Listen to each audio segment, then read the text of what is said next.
Plato once said, "The wise men speak because they have something to say. The fool speaks because they have to say something." Hello everybody and welcome to the third video I've made discussing the best and worst Pokemon ROM hacks. First to one of my more requested hacks, Pokemon Glazed. So the game starts with... what are you doing in a place like this? Don't be scared, I'll make sure you get back over safely. I'll explain later. Somehow you managed to slip from your universe to mine. We are 3 minutes into this game. 2.5 of those minutes were spent on naming my character, and I have no idea what to do with this information. Well, after that happens, you start off your average Pokemon journey. Talk to the professor, little battle, say goodbye to your parents. Wait, parents? As in, both parents?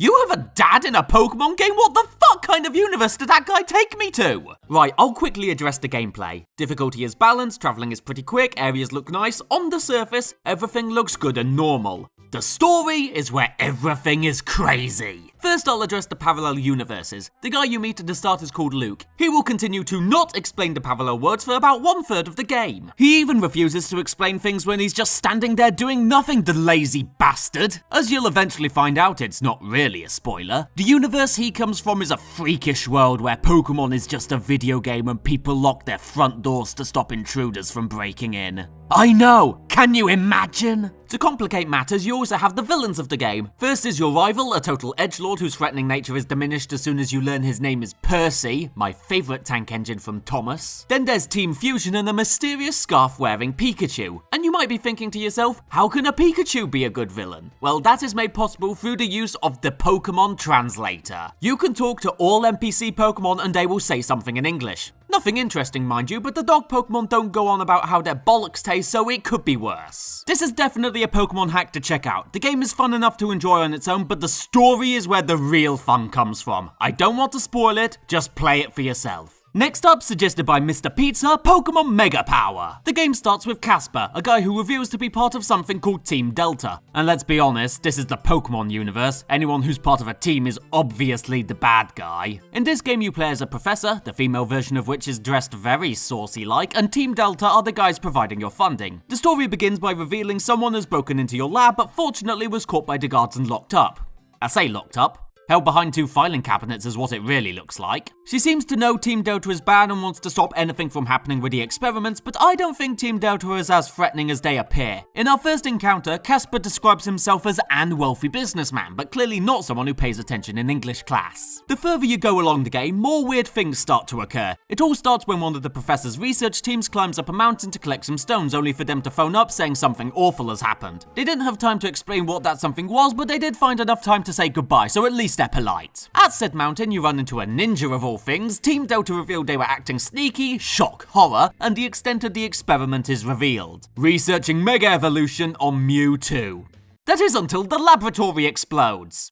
You see, this is what happens when you don't wear the proper protective equipment. The professor then wakes up sometime later to find themselves with 2 other professors, one of which, Lady Amala, is a trainer and offers you a home and a job. The Pokemon League get in touch with Amala, but she claims she's too busy, then asking your character to go in her place. Granted, this would require getting all 8 gym badges first, and they already show Amala has a Pokemon that could fly there, but nope.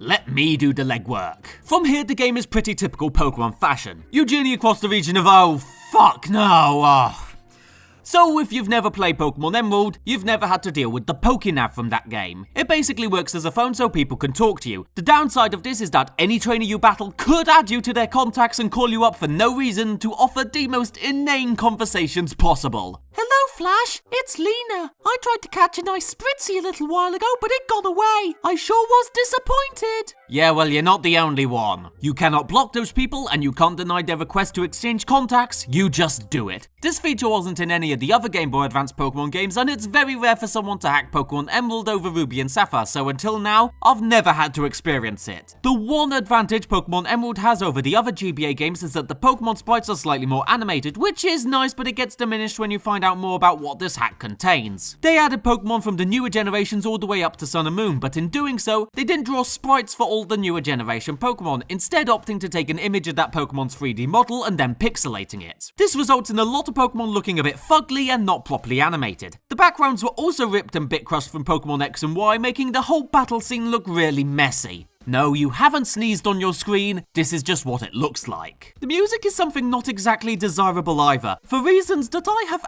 absolutely no idea understanding. Random notes get dropped and are replaced with a low beeping sound. It makes things like the gym leader battles really lose any sense of drama or grandeur when this is what you listen to.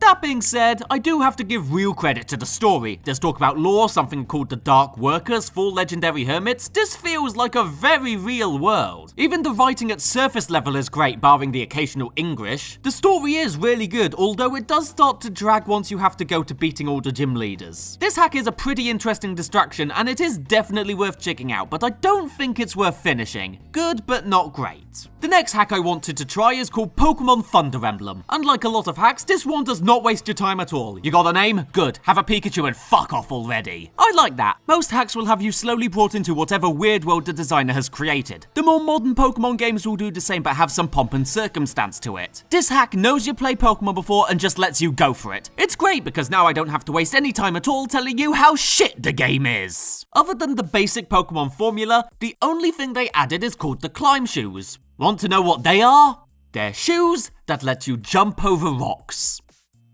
That's all. They don't serve as a puzzle, the only thing they do is let you jump over obstacles in your path. Obstacles that were put there by the creator, may I remind you. You might think this is the same as HMs, but HMs were used to stop you accessing areas you weren't ready for and allowed the game to pace itself. In Thunder Emblem, you get the Climb Shoes in the first 5 minutes, so it's basically just a feature to slow down what is already a fairly slow game. The hack is really buggy as well. I crashed twice by talking to NPCs, which also deleted my save data, and one ladder led me into a room with invisible walls on all sides, meaning I couldn't move back down the same path. I was forced to reset the game. Not to mention the fact that when it does work, the routes and towns are haphazardly put together. The game corner exists very early on. I couldn't find the coin case and the prize corner is missing anyway, so what's the fucking point? Also, certain segments in forests and caves will send you backwards through the dungeon if you go down the wrong path, proving only to waste your time. I don't know what they were going for, but if by any chance they were trying to piss me off, well done, you did it. The next hack I want to try is Pokemon Battle Ultimate. The reason behind it was because a while back, I played a hack called Pokemon Stadium Advance. While it was supposed to be a remake of Pokemon Stadium on the N64, it actually served as a better imitation of the Final Circle of Hell. It stands as being one of the most disappointing hacks I've ever played and my second most hated after Pokemon Mystery 9. Pokemon Battle Ultimate serves to do the same thing as Stadium Advance in remaking Pokemon Stadium. First thing to note is that it tries to create a bit of world around the stadium. Some things are cool, like letting us buy held items, potions, TMs, basically everything you would need to customize your team. One slight problem though, you can't customize your team! You are stuck with the 6 Pokemon they give you, and one of them is Beedrill. Fucking Beedrill! The method in which you get your Pokemon is a little weird as well. You have to talk to Nurse Joy in the Pokemon Center, who will then start loading your Pokemon for you. Let me reiterate. You have to sit through a loading screen in a hack of a game that doesn't even have loading screens to get your Pokemon. You also have to speed up the emulator, otherwise you will be waiting literal minutes for it to complete. I don't understand why they didn't just put all the Pokemon in the PC box and let you choose from a variety. Instead, the PC box works as the move tutor, but you have to be careful because the emulator I was playing on crashed whenever I tried to open it. The emulator I could get it working on doesn't run very well, so apologies for the janky looking footage. Also, another hoop you have to jump through for no good reason is that to enter any competition, you first have to sign your name. You don't name your character when you create a save file, then go talk to Brock, who suggests some other ROM hacks you should play. After that, you talk to another guy who suggests you play the ROM hacks Brock suggested, and then, and only then, are you allowed to enter battles. Why so much busy work? This is a Pokemon game, not an insurance policy! But how about the battles? Pokemon Stadium is all about the battles, so how did they stack up? Well, it's tricky. Like I said, held and healing items exist, so it allows for more complex strategy, but what that really means is battles go on for way too long. N64 Stadium worked because it had different rule sets and battles weren't complicated by items. That game also stuck to mostly 3-on-3 battles, where this game has all 6 every time. The battles are just too slow and too annoying. It's an elderly woman turned into a video game. I've come to realize that Pokemon Stadium can't be properly replicated on the Game Boy Advance. There's too much complexity in modern Pokemon, and if complexity is your thing, why don't you just use a website like Pokemon Showdown? Now, for anyone who has frequented my series of Pokemon ROM hack reviews, you will know I absolutely have issues with hacks in foreign languages, specifically Spanish hacks. However, people enjoy my casual racism, so in my last best and worst Pokemon hacks video, I asked for some foreign language hacks from other regions of the world. And my god, did you people come through for me. Suggested by Ombre45, introducing Pokemon Bright Purple, or to give it its proper name, Eclat Pourpris, a French Pokemon hack. The game opens up with a news broadcast. I don't know what it's saying. Team Rocket are in my house. I don't know what they're doing. Baguettes? Are they stealing baguettes?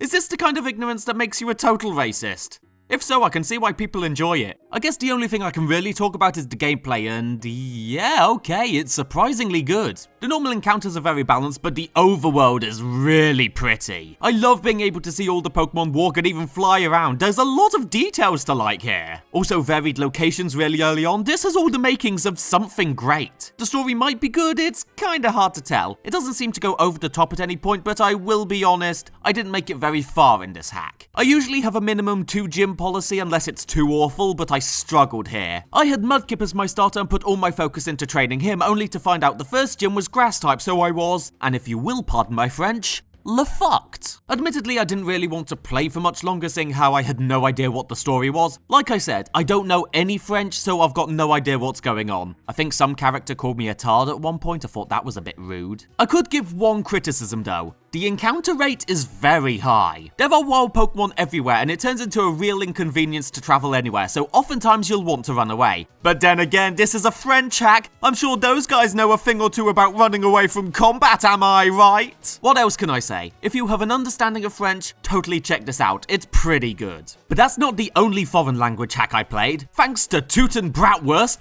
best name ever, for showing me a German hack called Pokemon Sovereign of Disguise. I could do what I usually do and say the German dialogue in a horrible accent, but honestly, how the heck are you supposed to pronounce these words? Ich würde Latias und Latios Michael Daser Stein Wildebel. Oh, Jesus.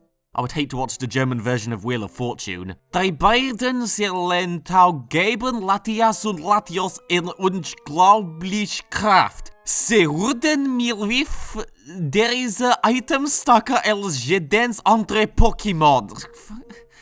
I refuse to believe this is a language. The writer of this hack fell asleep at the keyboard, and this is what they wrote. I suppose one benefit this hack has over the French one is that I sort of know what the story is, if for no other reason than showing pictures at the start. Deoxys did a thing, then Latias and Latios did a thing, there was a big winter, mountains exist, I guess? Okay, I don't know the ins and outs, but I feel like I'm close. There were talks at one point about being some kind of grand war, but this being a German hack, of course the story was going to be about starting a war. I think it works on logic similar to most games where there's a team of bad guys trying to summon the legendary Pokemon and you have to stop them. This game has Team Tundra, who I assume are trying to bring back the Eternal Winter. No thanks, I live in Britain. We already have Eternal Winter. Past the story, the game is pretty good and plays fairly nicely. If you understand German, give it a go. It's pretty alright, but I wouldn't call it anything special.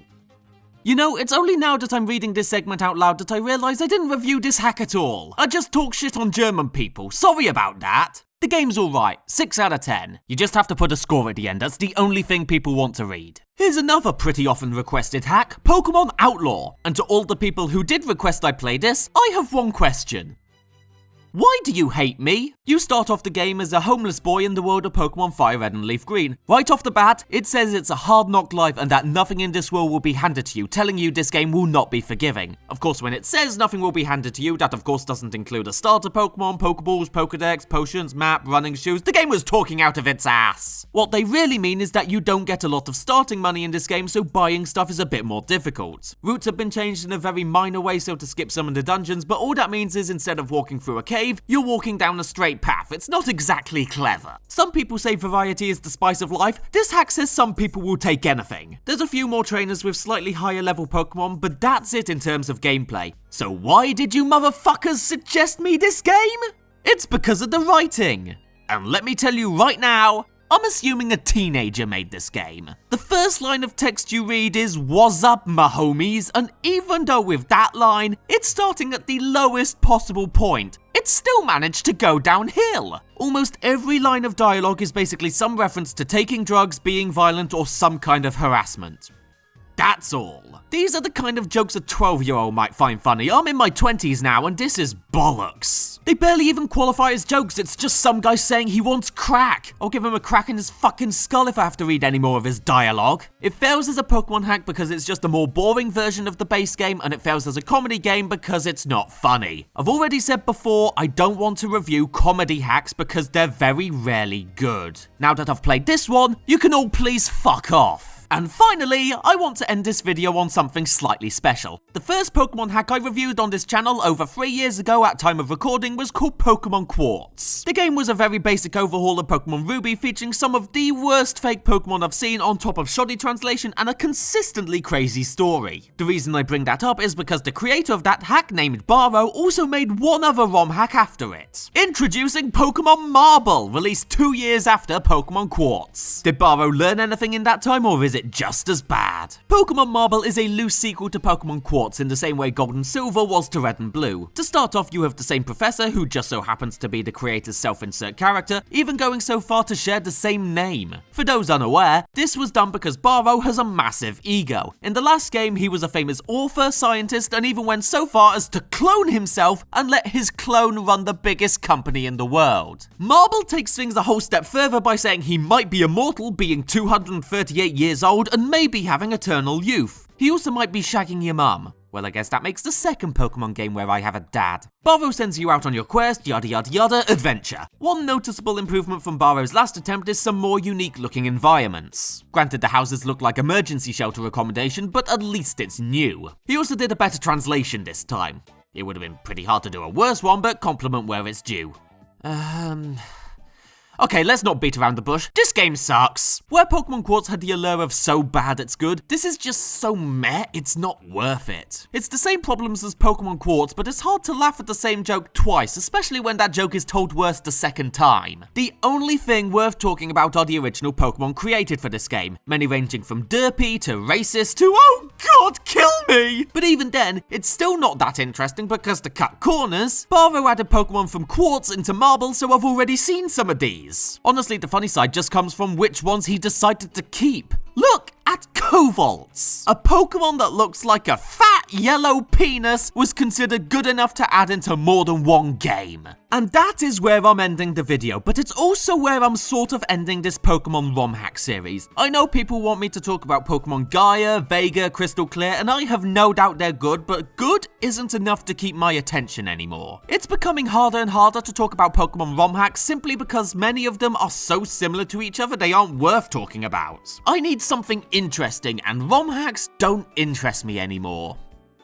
But Pokemon RPG Maker games, on the other hand, they are very interesting. I've only dipped my toes into these, but Pokemon games designed in RPG Maker seem to have a lot more creativity behind them. I've seen a couple, but I want suggestions. Tell me some interesting, not just good or bad, but interesting Pokemon RPG Maker games, and with any luck, I'll review those next year. Leave a comment below or tweet me at SirFlashCake. I'll still have my eyes open for ROM hacks, and you can suggest those too, but for now, I need to broaden my horizons. So if you excuse me, I've got work to do. And yes, considering how many RPG Maker games I want to try, I do consider playing Pokemon as work now.